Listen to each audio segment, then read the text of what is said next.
Starbound is a title that some of you may have heard before. Maybe not many, but some.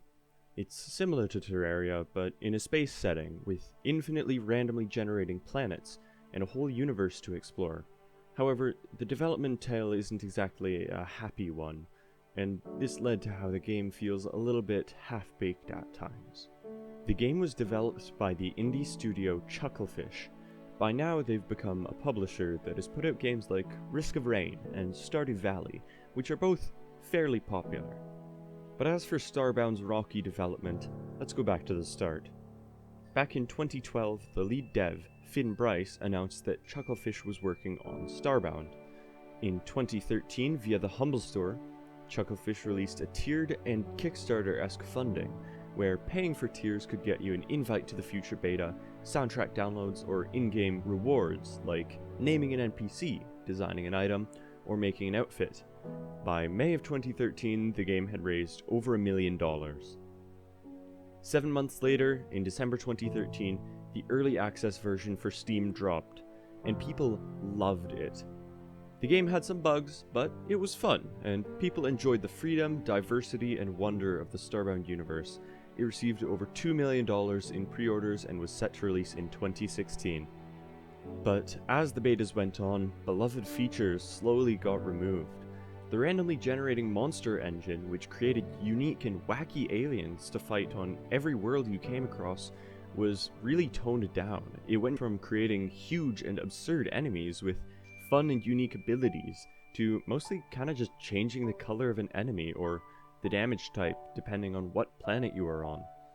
The movement system was altered, making it more difficult to traverse the varying terrain. The planets also became less diverse, with multiple unrelated biomes showing up on any planet as long as they fit the respective temperature rating. The cave biomes were changed, with biomes of any variety spawning on any planet. You no longer had to travel to an icy planet to find an ice cave, or an infected planet to find infected caves. And thus, Starbound slowly lost some of its magic, its charm. And even through its multiple updates, it never quite got these features back. The only stuff that was added was half-finished and, simply put, didn't make up for what was lost. And this is for an even more sad reason. Starbound's development was fueled by unpaid and underage workers. The lead dev, Bryce, would contact community members that seemed passionate, full of ideas and creative, and he would ask them to do some work on the game, saying that they would be paid later. Of course they said yes, this was their dream, they wanted to develop games. They thought that they had hit it big. Bryce would go along with almost anything they wanted to add for a while, letting them have free reign of whatever they could think up, and would tell them that if they did enough work, they would get offered a paid position.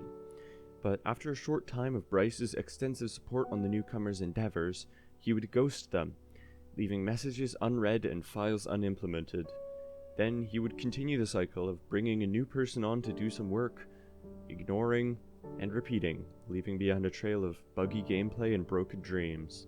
Even Toby Fox himself, the developer of Undertale, revealed that he had worked on about an hour of music that got scrapped, and other team members talked about being unpaid for their hard work. And then in 2019, Starbound received its most recent update, adding a bounty hunting system.